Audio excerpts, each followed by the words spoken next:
What does losing feel like to you?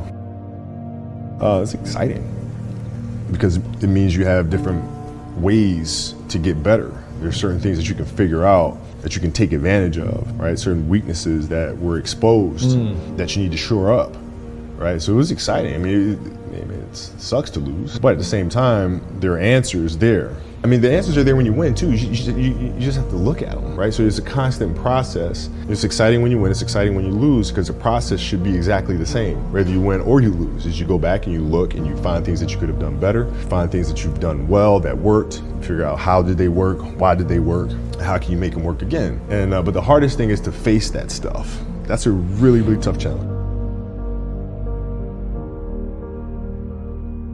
There's a quote from one of my English teachers. He had a great quote that said, "Rest at the end, not in the middle." And that's something I always live by. I'm not gonna rest, I'm gonna keep on pushing now. There are a lot of answers that I don't have, even questions that I don't have, but I'm just gonna keep going.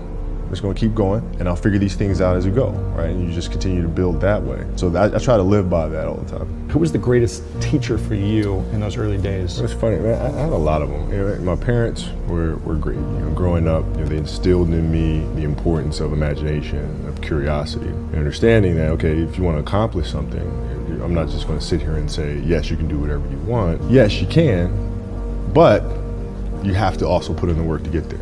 Right? So they taught me that at a really early age, man. And when you grow up as a kid thinking that the world is your oyster, all things are possible if you put in the work to do it, you grow up having that fundamental belief. Yeah. Right. My mom was there on a daily basis.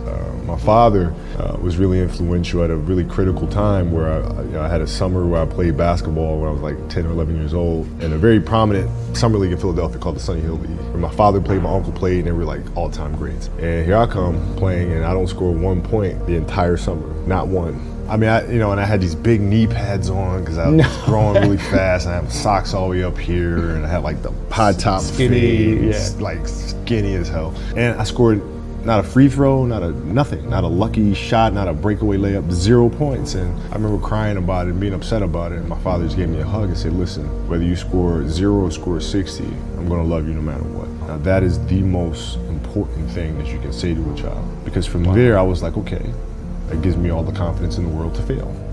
I have the security there. But to hell with that, I'm scoring 60. And from there, I just went to work. I stayed with it and I kept practicing. I think that's when the idea of understanding a long-term view became important, because I wasn't going to catch these kids in a week. I wasn't going to catch them in a year, right? So that's when I sat down and said, okay, this is going to take some thought. What do I want to work on first? All right, shooting. All right, let's knock this out. Let's focus on this. Half a year, 6 months, do nothing but shoot. All right, after that, all right, creating your own shot. And you focus. So I started creating a menu of things. When I came back the next summer, I was a little bit better. I got my jump shot from 15. I got my 3-point shot, like just open shots, not miss open shots, right? Be able to shoot it with speed, because those kids are so much more athletic. Yeah. And then the next summer I came back, I was a little better. And the summer came back, you scored. Next summer I was a little better. I scored. Yeah, it wasn't much, right, but I scored. And this is 12, 13. 12, 13. And then 14 came around, back half of 13, 14 years old, and then I was just killing everyone. And it happened in 2 years. And I wasn't expecting it to happen in 2 years, but it did, because what I had to do was work on the basics and the fundamentals. But they relied on their athleticism and their natural ability. And because I stick to the fundamentals, it just caught up to them. And then my body, my knees stopped hurting. I grew into my frame. I was good. I was good. And then about the end of my right when I was turning 14, I became the best player in the state. At 14. At 14. But it's simple. Like if you do the math on this, right? Like if you're thinking about how often kids are playing, right? And I tell this to my daughter and my daughter's team as well that I coach. So it's a simple thing of math. If you want to be a great player, if you play every single day, 2-3 hours, every single day, over the course of a year, how much better are you getting? Most kids will play maybe an hour and a half, 2 days a week. Not gonna get it done, right? So if you're obsessively training 2-3 hours every single day over a year, over 2 years, you're accelerating. You make quantum leaps, man. Your kids can't see how hard you work. You go to the office, I come into the studio, they don't really see the effort, right? So how can we teach our children what it means to work hard? Well, you do it through training, right? So when I get up in the morning, my daughter goes with me. 4 a.m.? 4 a.m. My 15-year-old goes with me. She goes with me before school, and it becomes a daddy-daughter thing. That's cool. Through that process, she understands the value of hard work and things taking time. And the same thing with my 12-year-old, right? She practices every day, right? And so it's through those behaviors is where I find the motivation to do it. Katie Lou Samuelson is one of the best college basketball players in the country. She plays at UConn. She's going to be a senior. Right now. Right now. Yeah. And she's from Huntington Beach, out here by us. And so she comes down and she works with some of my girls on the team, and she helps coach. And they just had a really tough season last year where they lost to Notre Dame in the final. And so I asked her, I said, have you watched the Notre Dame game? And she was like, no. I said, well, why not? I said, I don't want to watch that. I said, I know you don't, but you're going to play Notre Dame this year, yeah? Yeah. What's the chances you see them again in the final?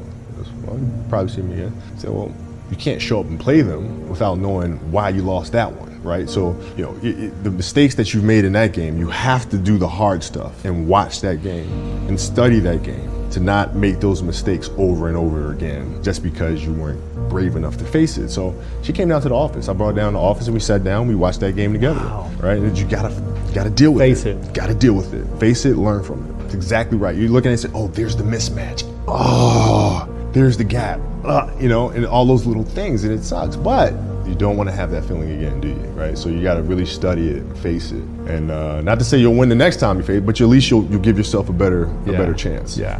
And what was your routine and ritual like after every game? Would you watch almost every game over, or certain games? All of them. Every game you watch? Every game. So it started with me when I was when Phil Jackson's his first year here with the Lakers. And I thought we were gonna watch what we call touches. So watch all your touches when you have the ball, all the decisions you make, good ones and bad. No, we're watching the start of the game to the end of the game.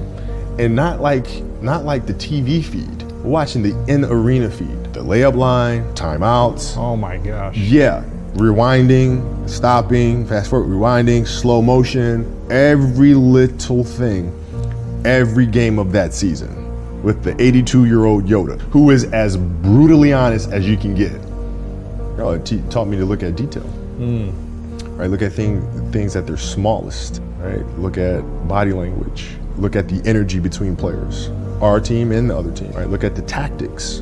Look at the overall strategy and to look at how tactically things are manifesting themselves. And because I watched so much film, then it gave me the ability to see game in real time as if I was watching film, where I can see pop, pop, pop, pop, pop, pop, pop, pop, because a lot of times the game starts moving really fast. But if you train yourself to watch hours and hours of film, the game's not moving that fast anymore. You can really recognize who's doing what and why.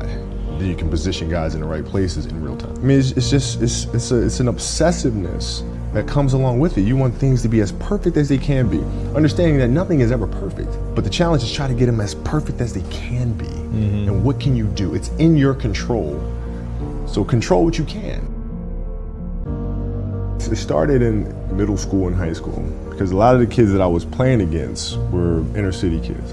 And so they're looking at me as if, okay, this kid's soft, right? He's from the suburbs of Philadelphia. His father played in the NBA, played professionally. He's got it easy. Born on second, all this other stuff, right? And so they felt like they could try to be physical or try to intimidate me and do all this other stuff, which they couldn't, right? But now I'm saying, okay, well, you're trying to attack me. How am I going to attack you? How can I mentally figure out ways to break you down? How can I show you that, no, I have the edge, right? And so that's when it first started for me, is figuring out how to get the upper hand on an opponent that way. And one of the things I would do is while everybody would be at the cafeteria work, eating and doing all sort of stuff, I just go back to the gym.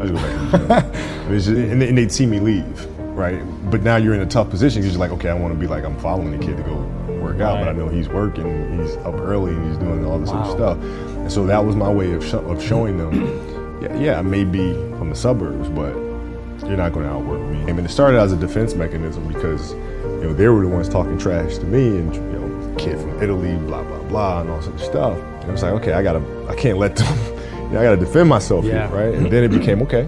I think the definition of greatness is to inspire the people next to you. I think that's what greatness is or should be. It's not something that lives and dies with one person. It's how can you inspire a person to then in turn inspire another person that then inspires another person. And that's how you create something that I think lasts forever. And I think that's our challenge as people, is to figure out how our story can impact others and motivate them in a way to create their own greatness.